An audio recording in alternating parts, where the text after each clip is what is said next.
जय श्री राम। सभी भक्तों को मेरा बहुत बहुत सविनय राम राम है।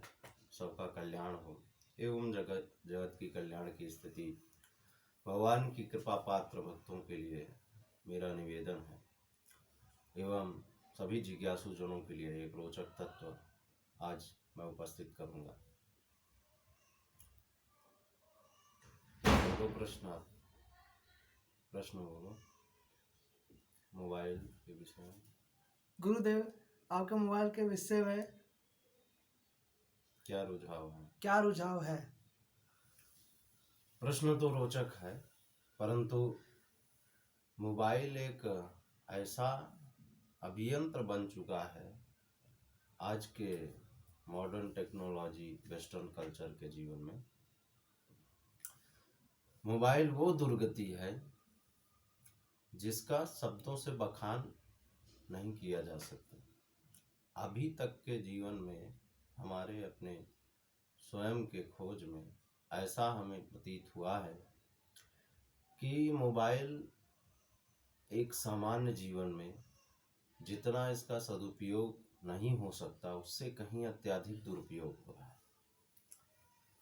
व्यक्ति का जीवन 60 वर्ष का नियुक्त है स्वस्थ। अगर 60 वर्ष के जीवन में वह 30 वर्ष शयन करता है तो उसकी शेष आयु 30 साल ही बचती है। अब उन 30 सालों में व्यक्ति लगभग 15 साल से 16 साल तक तो मोबाइल में ही अपना जीवन यापन कर देता है। वर्तमान सर्वेक्षण में इससे कहीं अत्यधिक समय सीमा पता चली। मनुष्य जो है अपने सामान्य मोबाइल का, जैसे कि सब लोगों ने आज तक कहा कि मोबाइल एक संपर्क सूत्र का बहुत अच्छा माध्यम है। मैं इस बात को बिल्कुल मानता हूँ और सहमति भी प्राप्त करवाता हूँ, परंतु इसमें यह भी है कि आपके घर में 4 व्यक्ति हैं, माता पिता भाई बहन, उनसे तो आपके संबंध मधुर ना हो सके तो आप सब असंदेश और अकस्मातिक जनों से इस मोबाइल के द्वारा फेसबुक, व्हाट्सएप, ट्विटर के द्वारा संपर्क में आकर के क्या उनसे संतुष्टिजनक आपके संबंध होंगे? नहीं, क्योंकि जो आपकी आधारशिला है, जिस माहौल में आप रहे उस माहौल के व्यक्ति जनों से, वरिष्ठ जनों से आपके संबंध मधुर नहीं हुए तो आप जिनको देखे नहीं हैं, जिनको जानते नहीं हैं, जिनसे आपका परिचय प्रगाढ़ नहीं है, मोबाइल के द्वारा कैसे मधुर होंगे? यह बात बिल्कुल खंडित होती है यहाँ से। एवं यह जन सुविधा का एक सन्मार्ग लोगों ने बताया, यह भी अनुचित है। यह उन लोगों के लिए है जो विवेकी हैं, बुद्धिजीवी जन हैं, जो इसका सदुपयोग करना जानते हैं। 100% में मात्र 5% व्यक्ति ऐसे हैं जो मोबाइल को जो है अपने जीवन में सदुपयोग के दृष्टिकोण से रखे हैं व सदुपयोग करते हैं। बाकी 95% लोग मोबाइल में संगीत एवं प्रतिछवि बनाना, छवि को वीडियो में तब्दील करना, उसको साक्षात्कार में कर देना एवं सन्मार्ग के दृष्टिकोण से तो ये 95% व्यक्ति बिल्कुल इसका औचित्य ही नहीं बनता, वो दुरुपयोग ही कर रहे हैं। इसलिए मोबाइल एक ऐसा आतंकवाद है, जैसे कि भारत में अभी वर्तमान कुछ समयों में 2 वर्षों में कोरोना जैसी महामारी आई, जिसके लिए भारत ने टीके का निर्माण किया, अन्यत्र औषधियों का निर्माण किया, उनका सेवन करवाया समस्त बीमार व्यक्तियों को और स्वस्थ व्यक्तियों को कि ऐसी आपदा से बच सके। परंतु मैं ये पूछता हूँ कि ये जो मोबाइल जैसा आतंकवाद प्रत्येक हाथ में है, प्रत्येक घर में है, प्रत्येक मनुष्य के जीवन में ये ऐसा प्रभाव डालेगा कि कोरोना से कहीं बहुत बड़ी महामारी ये है। जैसे कि घर में है 4 व्यक्ति और अपना अपना कोना पकड़ के रातों दिन बराबर मोबाइल में चैटिंग कर रहे हैं, बातें कर रहे हैं अकस्मातिक लोगों से। इस बात को अन्यथा न लेकर के इसका मतलब समझने का प्रयास करिए। जितने लोग इसको देखेंगे इस वीडियो को, उनको जो है विवेक का इस्तेमाल करना चाहिए। 2 घंटे आप बात कर रहे हैं किसी व्यक्ति से, मोबाइल में चैटिंग कर रहे हैं, क्या ऐसी रणनीति बना रहे हैं, कौन सा ऐसा विषय है जिसका वार्तालाप आप मोबाइल चैटिंग में कर रहे हैं, जिसको पूरा विश्व समझ रहा है, पूरा विश्व देख रहा है, सबकी निगरानी में है। ऐसी कौन सी गुफ्तगू है जो जा कर के मिल कर के उस बात का विचार विमर्श नहीं किया जा सकता।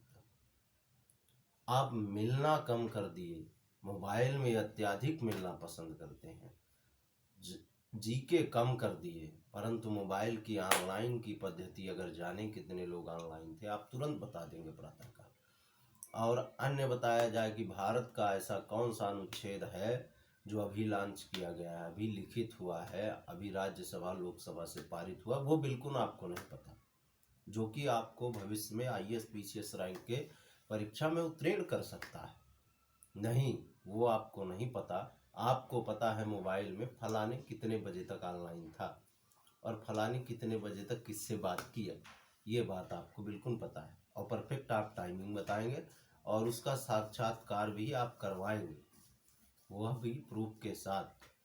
प्रत्यक्षम किम प्रमाणस्ति, ये वह आतंकवाद है जो मनुष्य के जीवन को बिल्कुल धीरे धीरे धीरे धीरे करके, मीठा आतंकवाद मैं इसे कहूँगा, शांति भंग यज्ञ। आप भोजन कर रहे हैं, किसी का फोन आ गया, आप तुरंत भोजन जो है 4 रोटी का भोजन 2 रोटी में तब्दील कर दिए, तुरंत चले गए। शयन कर रहे हैं, शयन को कम करके आप चले गए। ऐसा नहीं है। मोबाइल का यूज मात्र जन सुविधा एवं सुचारू रूप से जीवन को चलाने के लिए मात्र एक सुविधा यंत्र इसको बनाया जाए। कृपया इसको आतंकवाद का स्वरूप ना दिया जाए। अभी तक के जनसंपर्क एवं परीक्षण में मुझे तो यही लगा कि ये आतंकवाद है। जैसे भारत और पाकिस्तान के बीच प्रतिद्वंद सीमा में चलता रहता है, वैसे एक मनुष्य के जीवन में मोबाइल एक आतंकवाद का स्वरूप है। हाथ में हो फिर उसको दुनिया से क्या मतलब, ना तो वो अपने माता पिता को पहचानता है, ना वो अंतर अंतर में इसमें ऐसा मनोवृत्ति में प्रभाव आता है कि वो अपने जीवन में ऐसी ऐसी चीजें बदलाव करने लगता है जो उसके जीवन में शायद है बदलाव ना हो, परंतु मोबाइल के यूज से, इस्तेमाल से उसके जीवन में कुछ ऐसे परिवर्तन आते हैं जो अकस्मातिक होते हैं और आश्चर्यचकित कर देने वाले। ईगो जिसे कहते हैं, सेल्फ रिस्पेक्ट अत्यधिक बढ़ जाना। मोबाइल में अगर आपसे 10 लोग पूछते हैं आप कैसे हैं सर, आप भाई साहब कैसे हैं, आपका ईगो चौथे आसमान में होगा, तुरंत चौथे आसमान में हो जाएगा कि आपको तो इतने लोग जानते हैं और इतने लोग आपको पूछते हैं, तब आप अपने माता पिता की क्या इज्जत करें। वो आपसे पूछते हैं आपने भोजन किया, आपने उनका जवाब नहीं दिया, परंतु कोई व्यक्ति एफबी में या व्हाट्सएप में या अन्य किसी सोशल मीडिया संकेत के माध्यम से आपसे पूछता है कि आपने क्या किया, आप तुरंत उसको बता देते हैं हम भोजन किए हैं कि नहीं किए, नाश्ता किए हैं या नहीं किए, माय डिनर इज फिनिश, तुरंत हमने उसको उत्तर दे दिया। परंतु जो हमारे बगल में है, हमारे जीवन में जिनकी आधार भूमिका है, जो परमात्मा स्वरूप है, हमारे जीवन को रचने वाले रचनाकार हैं, वो हमसे पूछते हैं, हम उनको सीधे मुंह जवाब नहीं देते। मोबाइल में इतना प्रेम भरा मैसेज टाइप करते हैं और इतना सुंदर लेख लिखते हैं कि जैसे किसी बुद्धिजीवी ने बड़े सुचारू रूप से शब्दों का सही उन्मूलन करके विवेचन किया है, परंतु आपके सामने बैठे हुए व्यक्ति को सीधे मुंह मधुर वाणी से राम राम भी नहीं। यह है मोबाइल का आतंक, इसको आप समझिए। मोहल्ले में कोई फंक्शन हो रहा है, पड़ोस में कोई फंक्शन हो, वहां जाना आप पसंद नहीं करते, परंतु उसका फोटो लगा करके स्टेटस में उसको सेलिब्रेट कर रहे हैं कि फलाने की शादी हो रही। पहले क्या था, तमाम लोग जाते थे और सबके बीच पहुंचते थे और उसका साक्षात्कार करते थे, 10 लोगों से और मिलते थे, परिवेश को मधुर बनाने का प्रयास करते थे, परंतु आज ऐसा नहीं है, कतई नहीं है। किसी का जन्मदिन अवसर है, लोग जाते थे, मिलते थे, बधाई देते थे, आज तो मोबाइल में स्टेटस लगा दिए हैं, मोबाइल में हैप्पी बर्थडे लिख दिए हैं, उसका हो गया बर्थडे। मतलब हर चीज का जीवन में जो आधार महत्वपूर्ण था वो सब खत्म होते चला जा रहा है निरंतर, दर प्रतिदिन ये ऐसा ऐसा है। अब आज एक बालक घर के बाहर 1 घंटे भी नहीं निकलता, एक रूम से 10 मिनट भी बाहर नहीं निकलता, किसी से बात करना नहीं पसंद करता, किसी से कुछ पूछना नहीं पसंद करता। सारी चीजें ब्रह्मांड इसी में खोज रहा है। आपको ये क्यों नहीं पता कि इसको बनाने वाला एक मनुष्य है। ये मनुष्य का बनाया हुआ यंत्र है। ये मनुष्य को चला रहा है। इससे मनुष्य आगे बढ़ रहा है। इससे मनुष्य अपनी दुर्गति सुनिश्चित कर रहा है। इससे मनुष्य अपना विनाश कर रहा है। ये पतन का एक कारक बनेगा। आने वाले समय में ऐसा होगा। और इसको फंडिंग करने वाले, मोबाइल को फंडिंग करने वाले, जैसे कि आतंकवाद को 2-3 ऐसे ग्रुप हैं जो फंडिंग करते हैं, वैसे इसको फंडिंग करने वाला जियो, एयरटेल जैसे कंपनियां हैं, जिन्होंने कर दिया कि 28 दिन आप 199 में रिचार्ज कराइए, फ्री बात करिए, 100 SMS डालिए, 1.5 GB डाटा लीजिए, ये लीजिए, 4 चांद लग गए। अब तो आदमी किसी से कोई संपर्क रखना ही नहीं चाहता। बस वो दुर्गति एवं मूर्खता को प्राप्त करना चाहता। ना तो उसके अंदर विवेक की क्षमता बची, ना सोचने समझने की क्षमता बची। इसने तो अपना पतन ही सुनिश्चित कर लिया प्राणी ने। इस हाथ पर हस्त, सब हाथ में, किसी एक हाथ में नहीं। घर में 4 सदस्य हैं, सबके हाथ में मोबाइल। जीवन में किसी चीज का महत्व है ही नहीं, मात्र मोबाइल का।